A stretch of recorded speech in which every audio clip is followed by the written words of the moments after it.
अस्सलाम वालेकुम दोस्तों, क्या हाल है? ठीक हो जी दोस्तों? मैं थोड़ा बिरा मलिक हमीद उम्मीद करना सारे दोस्त अहबाब ठीक हो सन। अल्लाह पाक थोको सलामत रखे, अल्लाह पाक थोको अपनी हिफ्ज़ व अमान च रखे। हाजिर थी गया दोस्तों की खिदमत दे विच अज दी एक वीडियो के नाल।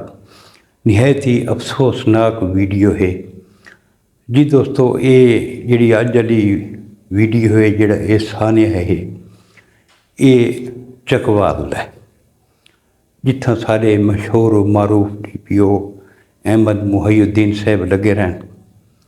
तो ये 2025 का वकू है।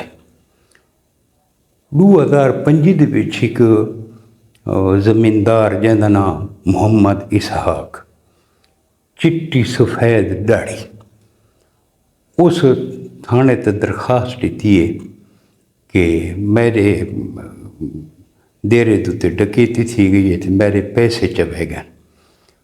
मेरा जरा ना 25 लाख रुपया ये डाकू गिन गए। तो शक उस आखे जरा वा मेरे को इमरान नाम का जरा बंदा काम करेंदा है, मेरे को इसे ते शक है, तुसां मेहरबानी करो तो इंदे दू बिरा हैं ये है, इन्हें रल के डकैती की है तो मेरे को लुट गया ने मेरा 25 लाख रुपया इन्हें मेरे को गिन गया है। पुलिस अपनी कार्रवाई शुरू कर दी है, इहदे दू बिरावां को गिरफ्तार किया है। इमरान पुलिस दे हत्थे नहीं आया। पर दोस्तों तुसां अक्सर डिठो सी कि इन्हां थाणा दे विच थोड़ी जी गफलत भी थींदी है। वो पुलिस वाले जिहड़े एक वड्डा छित्र रखी पे होंदे ने, उहदी मुठ दे उत्ते घुंघरियां भी लवाई पे होंदे ने, कोई मुख्तलिफ उत्ते फिक्रे लिखे हुए होंदे ने। ते कई होंदे ने ऐसे पुलिस अफसर जिहड़े सब तो पहले सलामी देंदे ने। वो तशद्दुद इतना करेंदे ने कि जिहड़ा मुलजिम होंदा है वो कोई मुजरिम बनने दे उत्ते देर नहीं लगती, वो इकरार जुर्म कर गिनदा है। बहरहाल इन्हें जरा पुलिस वाला उहदे बिरावां को जिहड़े तशद्दुद का निशाना बनाए जिवें कीता भाई उन्हें इकरार जुर्म किया भी असां डकैती की है मार को बचण वास्ते। उस तो बाद मसला होंदा रिकवरी वाला। 7 लाख रुपया पुलिस वाला रिकवरी भी करवा के दी कि ये 7 लाख रुपया जड़ा असां रिकवर भी किया है। जमींदार इसहाक साहब 7 लाख रुपये ही मिल गया। उस तो बाद केस जड़ा है ना चलता रहा।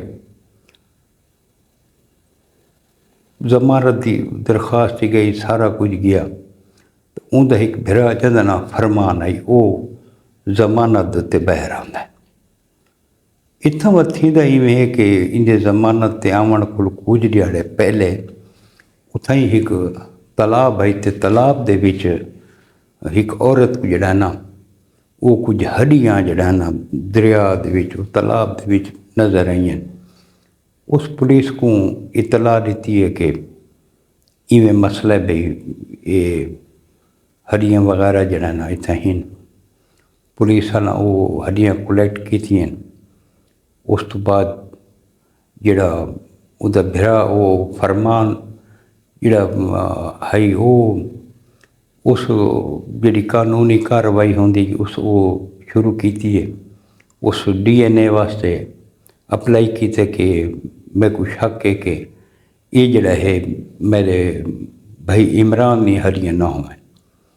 DNA दे विच वो साबित थी कि भाई ये वाकई इमरान है, ये जड़ियाँ हड्डियां ना ये इमरान दी हैं।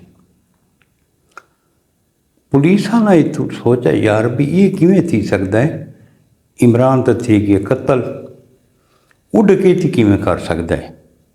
इस इसहाक नाम दे बंदे क्यों इस बंदे को नामजद किया जबकि ये तो है ही को ना।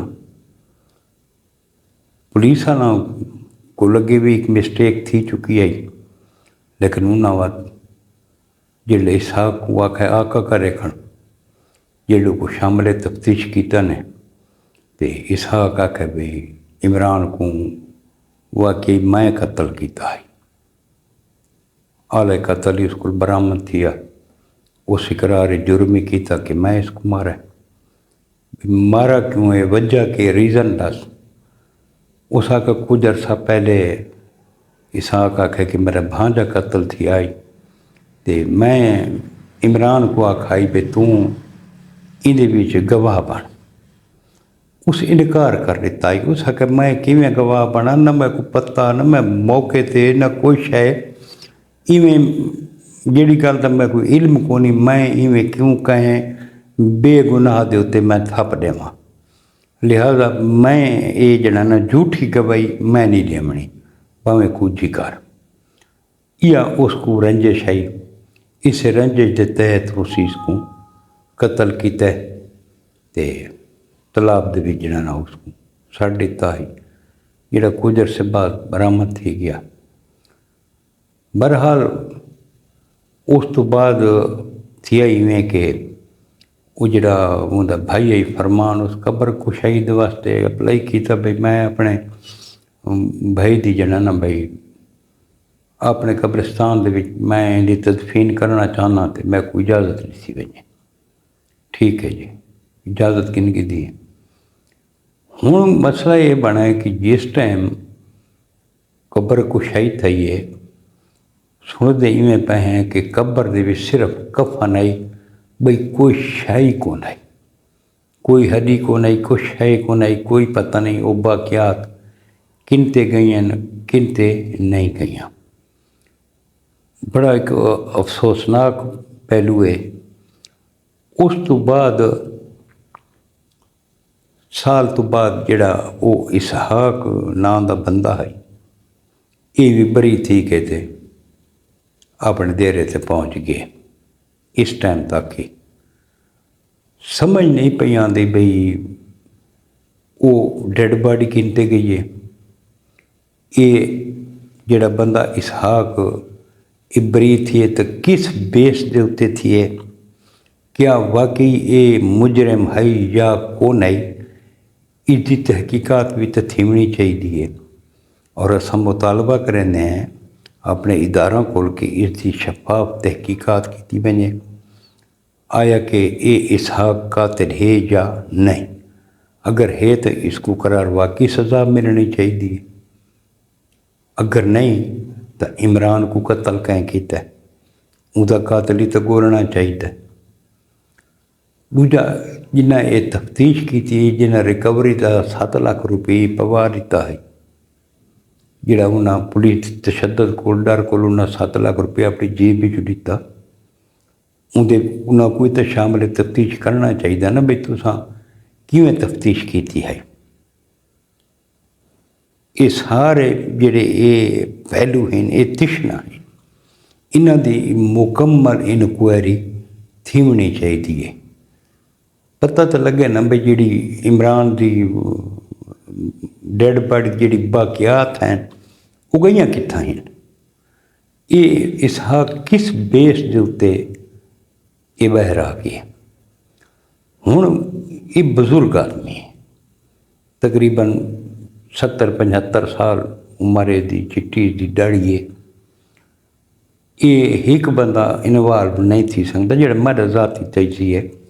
हो सकता मारण वास्ते एक ट्रैगर दबावना होंदा है, तो हो सकता है मारा इसी होवे, तो उत्थां डेड बॉडी सट्टण वास्ते भी तो कम अज कम कोई एक अद्धा बंदे नाल इस बजुर्ग को जिहड़ा ना एक जवान आदमी की डेड बॉडी उत्थां नहीं वहदी। आखिर वो डेड बॉडी उत्थां गई है तो किस जराए नाल गई है, किवें गई है, इस दे विच बहुत सारे सवालात हैं जिहड़े समझ तो बाहर हैं। सारे जिहड़े DPO साहिब मोहिउद्दीन साहब, ये तो बहुत ही माशाअल्लाह लैक ते एक ऑनेस्ट DPO हैं। साकू पूरी उम्मीद है, भरोसा है कि अहमद मोइनुद्दीन साहब इस दे उत्ते एक्शन अगेंस्ट ये सारी DPO साहब को खसूसी तौर पर सारी गुजारिश है कि ये जड़े इस केस के उत्ते सवालिया निशान लग गए, इन्हां सवालिया निशान को हटना चाहिए, इनकी हकीकत सामने आनी चाहिए। ये असल वकूआ के है के नहीं, तो ये सारी जड़ा ना भाई जड़े तिश्ना सवालात हैं ये इन्हां दे जवाबात मिलने ज़रूरी हैं। तो जी दोस्तों, ये अज का एक अफसोसनाक वाक़या ना कि जिहदी मुकम्मल तहकीकात नहीं की गई, जिहदा कोई निचोड़ मुकदमे का नहीं कढ़ा गया। मेरी ये समझ दे विच ये नहीं आता पिया भी जना ना ये क्यों इसकी मुकम्मल तहकीकात नहीं की गई। सारे मेरे अपने कई दोस्त हैं जिहड़े चकवाल दे रहण वाले, जिवें कि सारे एक बहुत बेहतरीन दोस्त हैं मोहम्मद तुफैल साहब अवान, ते मेरे वो फॉलोअर हैं, मेरे व्यूअर हैं, मेरे चैनल ही वो देखते रहंदे। तुफैल भाई को सारी गुजारिश ये है कि इस दे मुतल्लिक अगर थोड़े को कोई अपडेट होवे तो मैंने लाजमी शेयर करे सो। अगर चकवाल दे के भाई दोस्त को इस वाक़े के मुतल्लिक कोई मुकम्मल मालूमात होवे तो ये मैंने लाजमी शेयर करे सो, ताकि कहीं बेगुनाह को इंदे पीछे सज़ा न थीवे, ते जिहड़ा मज़लूम है उसको इंसाफ मिल सके। इंसाफ दे तकाजे पूरे कीते वजने चाहिए। जी दोस्तों, ये अज का एक अफसोसनाक पहलू है जिहड़ा मैं तुहाडे नाल शेयर किया है। कल मिलसूँगा इंशाअल्लाह कै नवी वीडियो के नाल। कल तक अपने भरा मलिक हमीद को इजाज़त, रब सोने के हवाले। अल्लाह हाफिज़।